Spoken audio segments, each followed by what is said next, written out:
மனம் விரும்புவது ஒன்று, வாழ்க்கை தருவது ஒன்று. அந்த இடைவெளியில்தான் உண்மையான மனிதன் உருவாகிறான். மெல்லிய போராட்டத்தை உணர்ச்சியுடன் சொல்லும் ஒரு அழகான கதைதான் கு. ப. சேது அம்மாள் அவர்களின் குடும்பக் கதையான மனமும் மனமும் என்ற சிறுகதை. வாங்க கதைக்குள்ள போகலாம். ஜெயராமன் இருக்கிறானா என்று வாசலில் நின்ற கீதாவை கேட்டுக்கொண்டே வந்தான் ரங்கநாதன். இருக்கிறான் என்று கீதா சொன்னதும் மாடிக்குச் சென்றான் ரங்கநாதன்.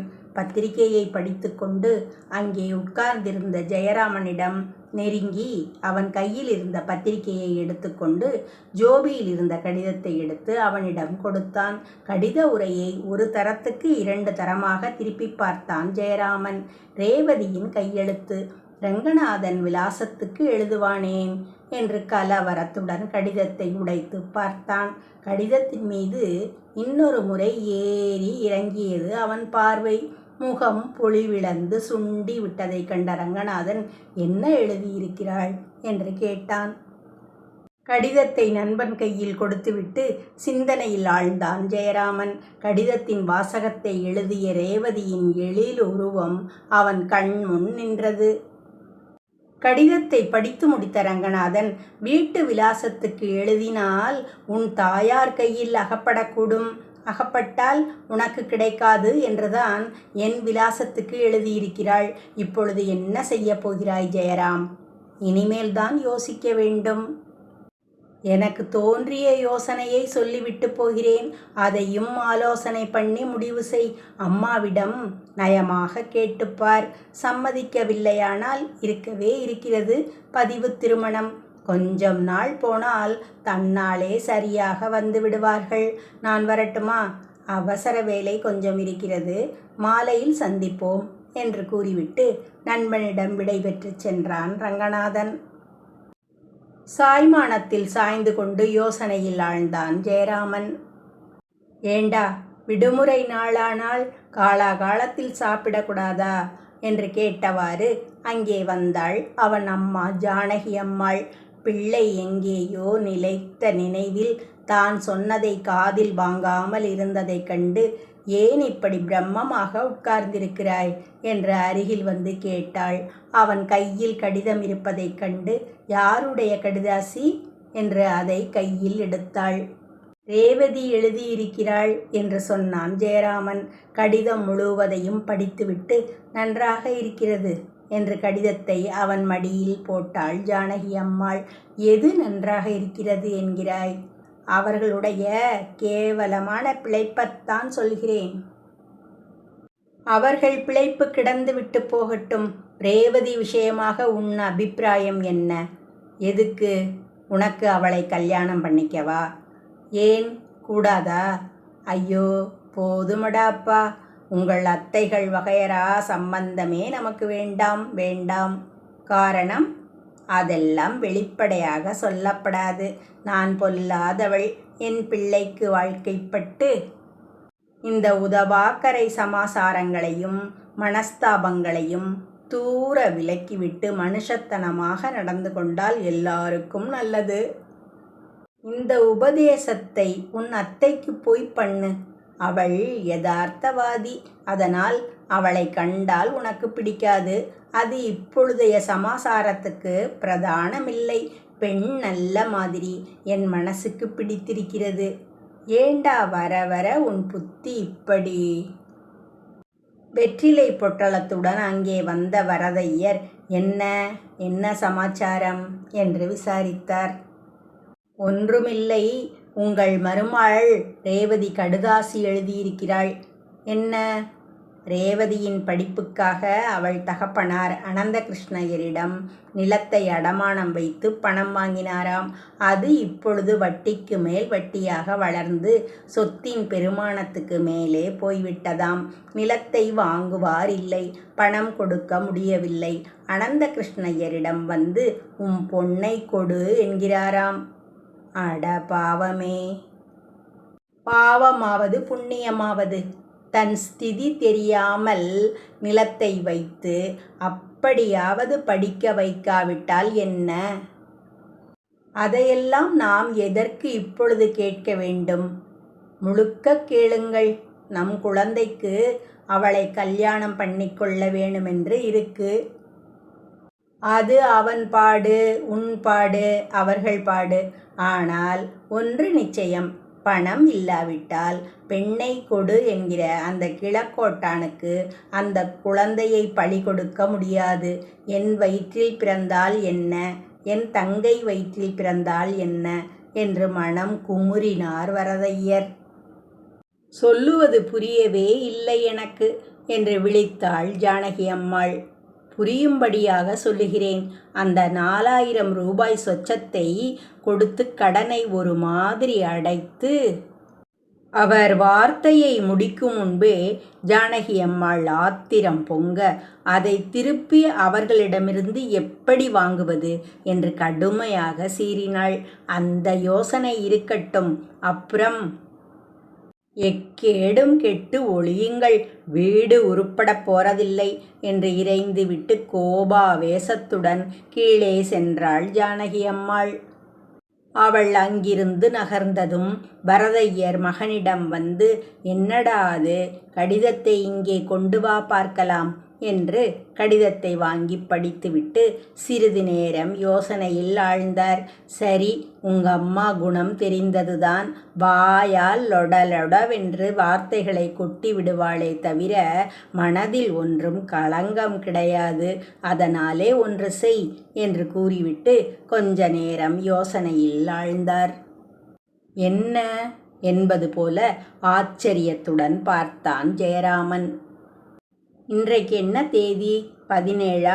22ஆம் தேதி தொகையை அவருக்கு கொடுத்து விடலாம். அதை பற்றி நான் விவரம் கேட்டு நானாவுக்கு எழுதுகிறேன். இன்று 21ஆம் தேதி ராத்திரி புறப்பட்டு விலாங்குடிக்கு போ. நானாவிடம் சொல்லி நானும் எழுதுகிறேன். கோபு சாஸ்திரிகளிடம் ஒரு முகூர்த்தம் பார்க்கச் சொல்லு. நானா, ஜகதம், ரேவதி மூவரை மாத்திரம் அழைத்து கொண்டு ரங்கநாதன் வீட்டில் இறங்கு. இங்கே நான் ஏற்பாடெல்லாம் பண்ணி வைக்கிறேன். சரியாக முகூர்த்த நேரத்துக்கு ரிஜிஸ்டர் ஆஃபீஸுக்கு போகிறது. பதிவு செய்து கொண்டு லட்சணமாக அகத்துக்கு வந்து விடுகிறது. அம்மா மனசிலே 1000 இருந்தாலும் மாலையும் கழுத்துமாக பிள்ளை நாட்டு பெண்ணுடன் உள்ளே நுழைந்ததும் பறக்க பறக்க ஆரத்தி சுத்தி கொட்டி அழைத்து விட்டு ஒரு மூச்சு சண்டை பிடிப்பாள். அதோடு சரி, ரேவதியோ தக்காருக்கு தக்கபடி நடந்து கொள்ளும் பெண். இந்த கடுதாசி எழுதி நம்மை கவர்ந்தது போல மாமியாருக்கு நல்லதனமாக நடந்து கொண்டு அவளை நல்லவளாக்கி விடுவாள். இதுதான் சரி என்று அனாயாசமாக யோசனை செய்து முடித்துவிட்டு வெற்றிலை கட்டை பிரித்து வெற்றிலை போட்டு கொண்டார் வரதையர். 22ஆம் தேதி ஓடி வந்து நின்றது. விலாங்குடியில் தன் அத்தை வீட்டில் ஜெயராமன் ரேவதியுடன் பேசிக் கொண்டிருந்தான். உன் யோசனை எனக்கு உசிதமாக படவில்லை ரேவதி என்று கலவரத்துடன் கூறினான் ஜெயராமன். நீங்கள் தவறாக நினைக்கிறீர்கள். அப்புறம் அவர் மனசை இழக்குவதை விட முன்னாடியே இழக்கி விடுவதுதான் உசிதம். அதுதான் நியாயம். என் வாழ்வை பரிமளிக்க வைக்கும் அன்புக்குரிய தங்களை பெற்ற தாயில்லையோ அவர்? ரேவதி, தாங்கள் கூறப்போவதை நான் அறிவேன். மாமாவின் விருப்பப்படி செய்யலாம். அம்மா மனசில் கபடு இல்லை என்பதெல்லாம் சரி. ஆனால் சமயம் நேர்ந்த போதெல்லாம் திருட்டுத்தாளி கட்டி கொண்டு வந்தவள்தானே நீ என்று படக்கென்று கேட்பார். அது எதற்கு? நல்லதை செய்து நடுவழியில் செல்ல வேண்டும். நம் விருப்பத்தை மாமா அங்கீகரிப்பது போல அம்மாமியும் சந்தோஷமாக ஏற்றுக்கொள்ள வேண்டும். ஏற்றுக்கொள்ளும் வகையில் கடிதம் எழுதுகிறேன். பார்ப்போம். நான் பாக்கியசாலியானால் அவர் மனம் மாறட்டும். இல்லாவிட்டால் என்று இடைமறித்து கேட்டான். அதை இப்பொழுது நினைப்பானேன்? உயிருக்கு துணிந்து விட்டாய், அதுதானே என்று ரேவதியை கேட்டான். ரேவதியின் கண்கள் ஜெயராமனை நெடு நோக்காக நோக்கின. கண்ணீர் மல்க. ரேவதி என்ற தொனியுடன் ஜெயராமன் நிறுத்தினான். கண்கள் பேசின, உள்ளங்கள் உறவாடின, உடல்கள் விதிர்த்தன. அந்த வேதனையிலிருந்து முன்னதாக உதறிக்கொண்ட ரேவதி, கலங்காதீர்கள், நம் அன்பு சத்தியமாயிருக்கும் பட்சத்தில் உங்கள் தாயார் மனம் மலர்ந்து என்னை தன் குமாரனுக்கு பெற்று கொள்ளட்டும் என்று ஈஸ்வரன் மீது பாரத்தை போட்டு எழுதுகிறேன் என்று கண்களை துடைத்து கொண்டாள். 22ஆம் தேதி பொழுது விடிந்தது. வரதையர் தாம் நிச்சயித்தபடி நாராயணசுவாமி ஐயர் வாங்கின கடன் தொகை முழுவதற்கும் செக் அனுப்பி விவரமான கடிதமும் எழுதினார். சந்தோஷ மிகுதியால் நாராயணசுவாமி ஐயர் கண்களில் நீர் நிரம்பியது. சங்கதி தெரிந்த ஜகதாம்பாளும், எல்லாருக்கும் தமையன், எனக்கும் தமையனா என்ன, நான் தான் அப்பவே கேளுங்கள் கேளுங்கள் என்று படித்து படித்து சொன்னேன், ஒருத்தரும் கேட்கவில்லை. சரிதாண்டி, எல்லாம் இப்பொழுது சொல்லுவாய் நீ என்று சமாளித்து கொண்டு உள்ளே சென்றார் ஐயர். பழிகாரன் கொஞ்சம் கூட ஈவு இரக்கமில்லாமல் மனம் துணிந்து எப்படித்தான் கேட்டானோ பெண்ணை. பணக்கொழுப்பு கொழுத்து கிடக்கிற போது அங்கே ஈவு ஏது, இரக்கம் ஏதடி என்று கூறிக்கொண்டே செக்கை பெட்டியில் வைத்தார் ஐயர். முதல்ல அவன் மூஞ்சியில் எரிந்து விட்டு வாருங்கள் பணத்தை என்று சொன்னாள் ஜெகதாம்பாள். அப்பா என்று அழைத்தாள் ரேவதி. என்னம்மா என்று கேட்டுக்கொண்டே உள்ளே சென்றார் ஐயர். பணம் இருக்கட்டும் அப்பா, நான் அம்மாமிக்கு கடிதாசி எழுதி இருக்கிறேன், பதில் வரட்டும், அப்புறம் கொடுக்கலாம், கெடுதான் 31 தேதி வரைக்கும் இருக்கிறதே என்று தணிந்த குரலில் சொன்னாள் ரேவதி. ஐயர் திடுக்கிட்டார். திகிலுடன், என்ன எழுதியிருக்கிறாய் என்று கேட்டார். அப்பா, நான் காலமெல்லாம் அம்மாமியிடம் காலம் தள்ள வேண்டும், அதுவே இல்லை என்றாலும் அவள் பெற்ற பிள்ளையை அவள் அறியாமல் கல்யாணம் செய்து கொள்ள எனக்கு இஷ்டமில்லை, அவள் சம்மதம் என்று எழுதட்டும். அடி அதிக பிரசங்கி, உன்னை யார் எழுதச் சொன்னார்கள்? ரேவதி நிமிர்ந்து பார்த்து, யாரா? அந்த கடிதம் யார் எழுதச் சொல்லி எழுதினேன், அது நல்லதாக மாறினபடி இது மாறினால் சந்தோஷம், இல்லை கிழவன்தான் பிராப்தி என்று வாழ்க்கைப்படுகிறேன். தலையில் அடித்து கொண்டார் ஐயர். அப்பா, நேர்மையும் கௌரவமும் தான் மனுஷனுடைய தன்மைக்கு பூஷணம், இது உங்களுக்கு தெரியாததன்று என்று ஆரம்பித்தாள் ரேவதி. கோபமேலிட்டால் அங்கிருந்து வெளியே சென்றார் ஐயர். கோபம் அடங்கிய பிறகு எது சரி என்று ஆராயத் தொடங்கினார். ரேவதியும் அதைத்தான் நினைத்தாள். நடந்தது ஒன்றுமே அவளுக்கு தெரியாது. அவள் பாட்டில் பொழுதை போக்கிக் கொண்டு ஒரு கவலையும் இன்றி நிம்மதியாக தன் வேலையை கவனித்து கொண்டிருந்தாள் ஜானகி அம்மாள். வாசலில் தயிர் வாங்கச் சென்ற கீதா தபால்காரன் கொடுத்த கடிதத்துடன் உள்ளே வந்தாள்.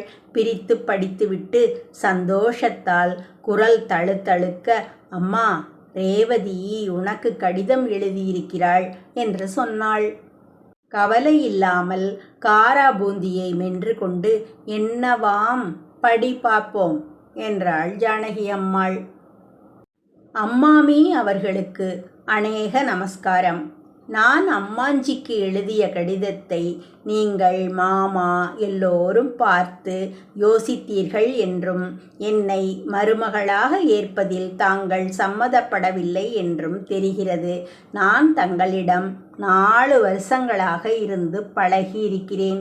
தங்கள் மனம் எனக்கு தெரியும். மாமா அவர்கள் வேறு விதமாக யோசனை சொன்னார். என்னையும் என் பெற்றோரையும் அழைத்து கொண்டு அங்கு வந்து சத்தப்படாமல் பதிவு காரியாலயத்தில் பதிவு திருமணம் செய்வித்து வீட்டுக்கு அழைத்து வந்து விட்டால் அப்புறம் தாங்கள் மனம் திரும்பி விடுவீர்களாம். இந்த உத்தேசத்துடன் அம்மாஞ்சி இங்கு வந்து 4 நாட்களாகின்றன.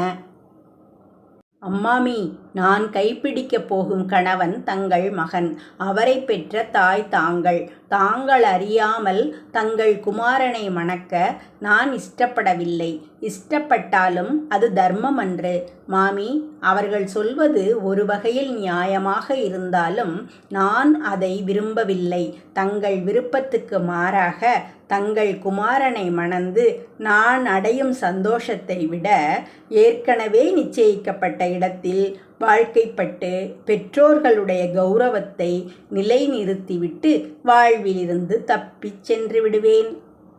அம்மாமி, நான் நல்ல பெண் என்று தங்கள் மனம் ஒப்பி சந்தோஷத்தோடு என்னை மருமகளாக ஏற்றுக்கொண்டால் ஏற்றுக்கொள்ளுங்கள். இல்லையானால் அடுத்த ஜென்மத்திலாவது தங்கள் குமாரனை அடைய பிரார்த்தனை செய்து கொண்டு இவ்வாழ்க்கையை துறப்பேன்.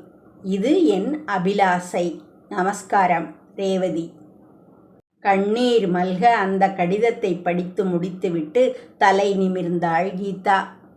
உன் கடிதாசு கிடைத்தது. கவலைப்பட வேண்டாம். எல்லோருமாக புறப்பட்டு வரும்படி அம்மா எழுதச் சொன்னாள் என்று ஒரு கடிதம் எழுதி போடு அவளுக்கு என்று உணர்ச்சி பொங்க கூறிவிட்டு கண்களை துடைத்து விட்டு கொண்டாள் ஜானகி அம்மாள். கடிதத்தை படித்ததும் நொடி நேரத்தில் தன் தாயின் மனம் இழகிய விசித்திரத்தைக் கண்டு ஸ்தம்பித்து நின்றாள் கீதா.